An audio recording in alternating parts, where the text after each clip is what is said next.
नमस्कार, KP news 24/7 में आपका स्वागत है। आपके साथ मैं अश्विनी। आइए देखते हैं इस वक्त के मुख्य समाचार।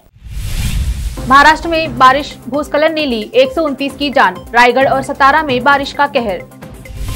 उद्धव सरकार का नया फरमान, मोबाइल का कम से कम इस्तेमाल करे सरकारी कर्मचारी। ज्ञानवापी मस्जिद विवाद, मुस्लिम पक्षकारों की बड़ी पहल, मंदिर को दी मस्जिद से सटी जमीन। बच्चों के लिए कोरोना वैक्सीन सितंबर तक आ सकती है। एम्स प्रमुख डॉक्टर रणदीप गुलेरिया ने कही ये बात।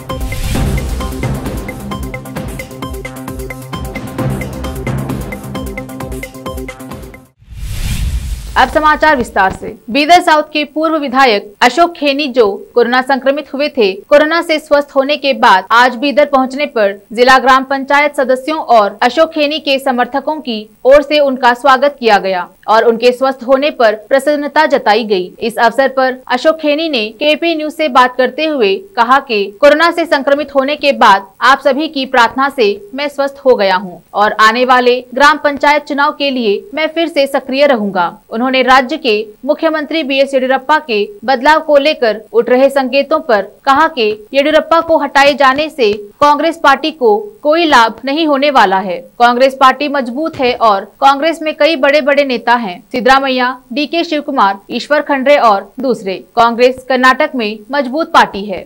मैं पहला आने वाला था मगर फरवरी से मुझे कोरोना हुआ था, बहुत मुश्किल हुआ। तीन चार महीना कोरोना का आफ्टर इफेक्ट था, तो अब ठीक हो, अब आ रहा हूँ, अब काफ़ी आऊँगा बीदर। ओके, वो तो हमारे वर्कर्स है, कांग्रेस के वर्कर्स है, हमारे अच्छे लोग हैं। तो मैं तो सोच रहा हूँ इलेक्शन कमीशन को बोल के हमारे एक झड़पी के लिए चार जीतने के लिए देना। हमारे इतने कैंडिडेट्स जैसा बढ़ता है, जैसा कांग्रेस प्रेसिडेंट है, कांग्रेस वर्किंग प्रेसिडेंट है, वैसा हमारा झड़पी प्रेसिडेंट और उसके वर्किंग प्रेसिडेंट भी कुछ करना चाहिए मेंबर्स। तो क्या करें, इतने लोग हमारे अच्छे सपोर्टर्स हैं और अच्छे केपेबल लोग हैं, बहुत केपेबल लोग हैं। तो अब मुझे लगता है आगे हम डेफिनेटली जीतेंगे और आगे हमारे लोग अच्छा काम भी करेंगे और बीदर, स्पेशली बीदर साउथ बहुत अच्छा बनेगा। सर, ये कल जो है सो चीफ मिनिस्टर येडियुरप्पा साहब को चेंजेस करने का जो चल रहा है सर, उसके बारे में क्या बोलेंगे? सर मैं क्या जानूँ जी, मैं तो बीमार पड़ के घर पे बैठा था, मैं कुछ नहीं जानता हूँ। ओके, पता नहीं वो क्या हो रहा है। ओके, येडियुरप्पा साहब को अगर चेंज कर दें तो उसके साथ पार्टी का अन्याय होगा ना सर? पता नहीं उनका क्या अंडरस्टैंडिंग था और क्या नहीं, पता नहीं वो होंगे ना होंगे, मुझे कुछ पता नहीं। ओके, उसलिए फिर काफ़ी लोग बीदर दक्षिण क्षेत्ರದ ಕಾರ್ಯಕರ್ತರು, ಪಕ್ಷದ ನಿಷ್ಠಾವಂತರು, ಹಿರಿಯರು, ಮುಖಂಡರು ಅವರ ವೆಲ್ಕಮ್ಗೋಸ್ಕರ ಶಾಪುರ್ ಗೇಟ್ನಲ್ಲಿ ನಾವು ನಿಂತಿದ್ದೇವೆ। ಕಾರಣ ಮಾಜಿ ಶಾಸಕರಾದ ಅಶೋಕ್ ಖೇಣಿ ಅವರು ತಾನು ಶಾಸಕರಾದಾಗ ಬೀದರ್ ದಕ್ಷಿಣದಲ್ಲಿ ಮಾಡಿರ್ತಕ್ಕಂಥ ಎಲ್ಲ ಕೆಲಸಗಳನ್ನು ಐತಿಹಾಸಿಕ ಕೆಲಸ ಅಂತೇಳಿ ನಾನು ಹೇಳ ಬಯಸ್ತೇನೆ। ಯಾಕಂದರೆ ಇವತ್ತಿನ ತನಕ ಶಾಸಕರಾಗಿ ಹೋಗಿದ್ದಾರೆ, ರೈತರ ಕಾಳಜಿ ಇಲ್ಲ, ದೀನದಲಿತರ ಕಾಳಜಿ ಇಲ್ಲ, ಎಲ್ಲ ಕೂಲಿ ಕಾರ್ಮಿಕರ ಕಾಳಜಿ ಇಲ್ಲ। ಆದರೆ ಇವತ್ತು ನಾನು ವೇದಿತಟ್ಟು ಹೇಳ್ಬೋದು, ಒಕ್ಕಲಿಗರ ಬಗ್ಗೆ ಏನು ಕಾಳಜಿ ಇಟ್ಕೊಂಡು ತನ್ನದೇ ಆದ ಅನುದಾನದಲ್ಲಿ 35 TCಗಳನ್ನು ಕೊಟ್ಟಿರ್ತಕ್ಕಂಥ ಏಕೈಕ ವ್ಯಕ್ತಿ, ಏಕೈಕ ಶಾಸಕ ಅಂತಂದರೆ ಅಶೋಕ್ ಖೇಣಿ ಅವರು ಅಂತ ನಾನು ಹೇಳಬಯಸ್ತೇನೆ। ಆದರೆ ಇವತ್ತು ಅವರ ಇದ್ದಾರೆ, ಅವರು ಸೌತ್ ಕಾನ್ಸ್ಟಿಟ್ಯೂನ್ಸಿಯಲ್ಲಿ ಒಂದು ಸಾರಿ MLA ಆಗಿ ಬಹಳಷ್ಟು ಕಾರ್ಯಗಳನ್ನು ಮಾಡಿದ್ದಾರೆ। ಅದೇ ರೀತಿ ಇವಾಗ ಕೂಡ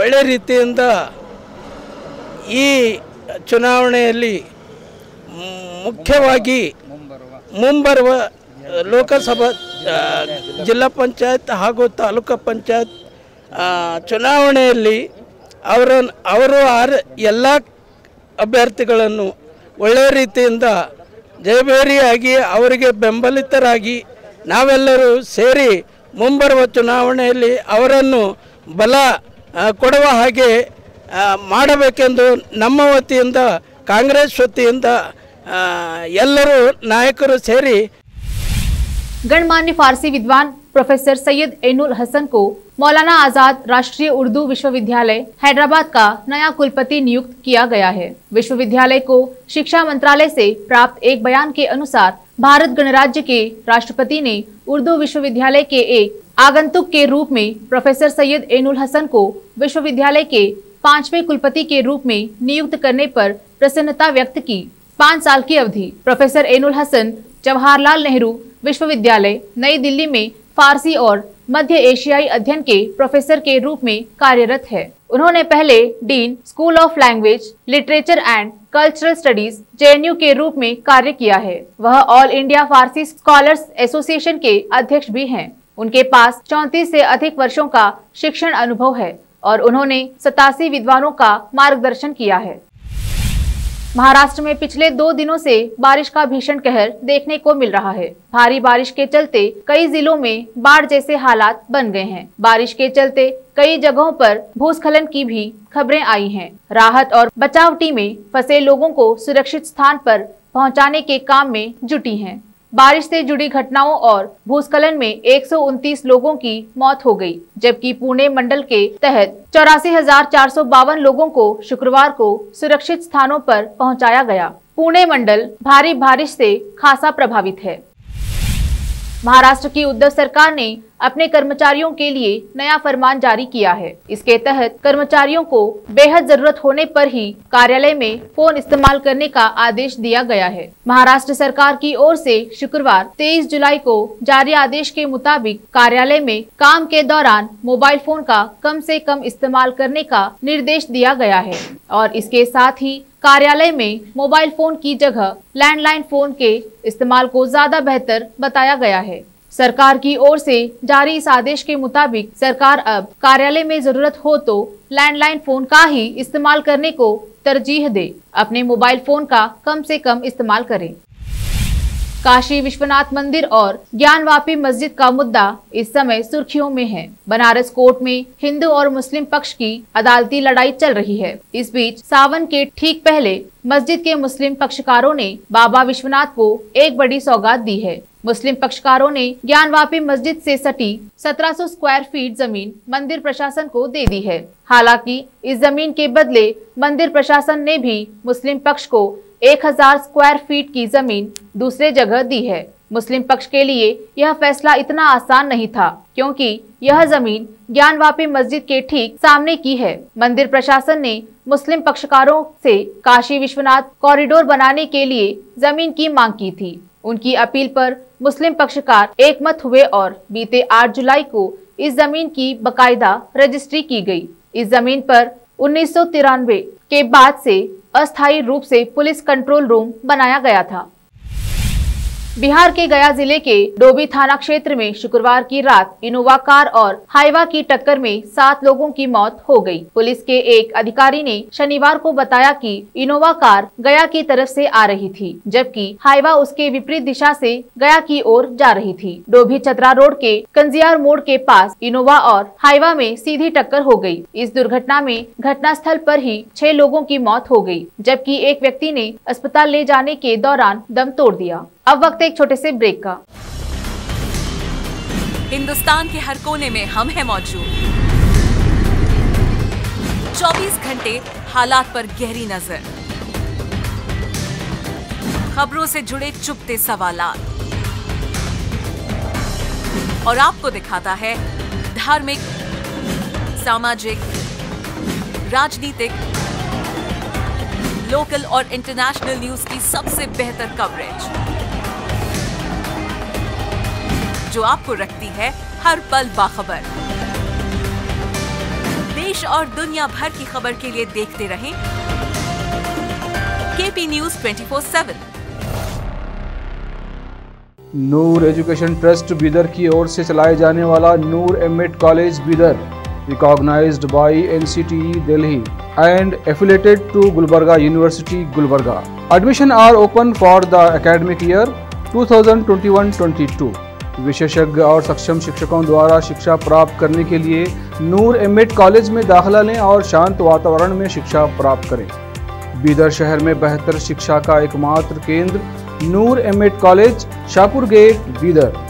फोन नंबर्स 9945283920, 8482221297।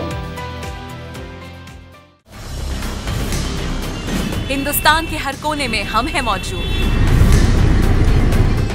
24 घंटे हालात पर गहरी नजर,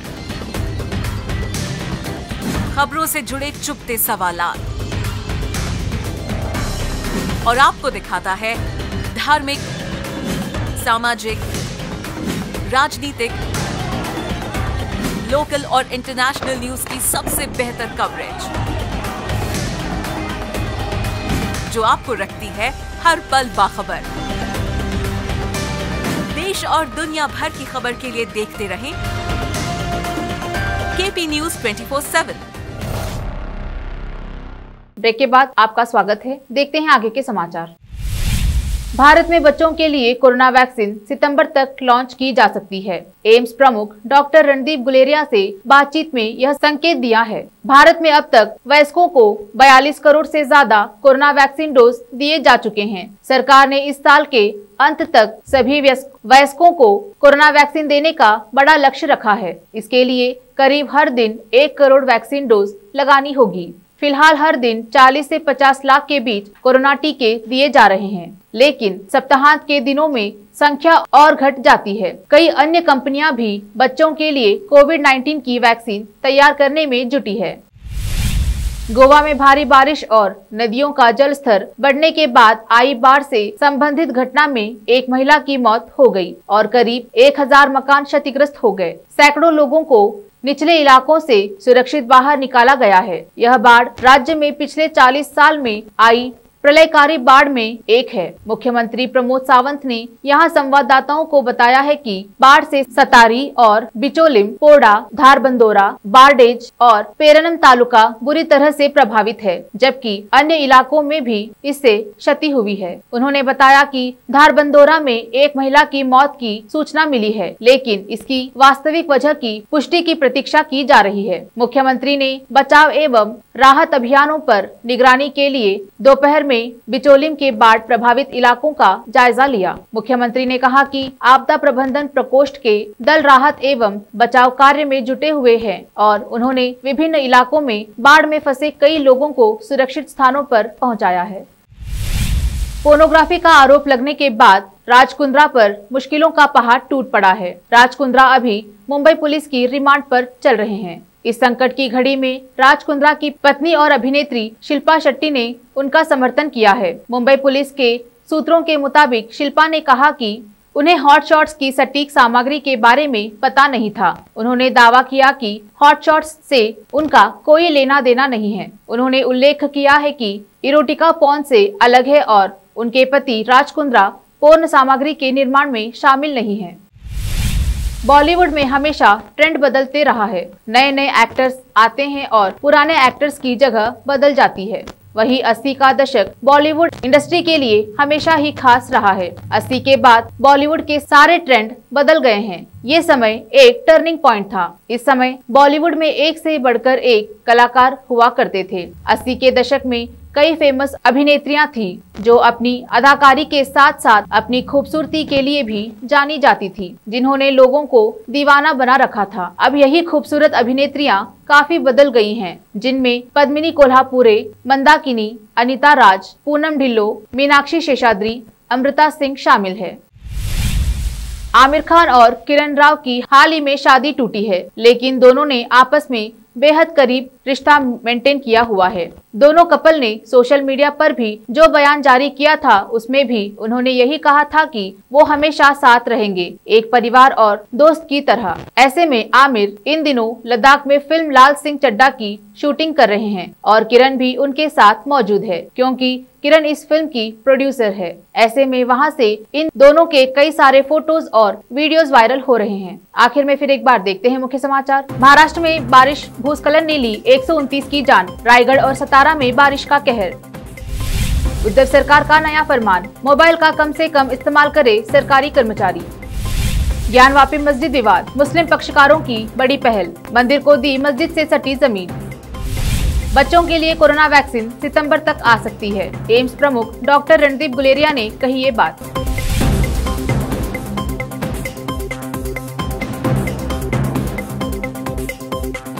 केपी न्यूज में फिलहाल इतना ही। देश प्रदेश के समाचारों के लिए देखते रहिए केपी न्यूज 24/7। धन्यवाद।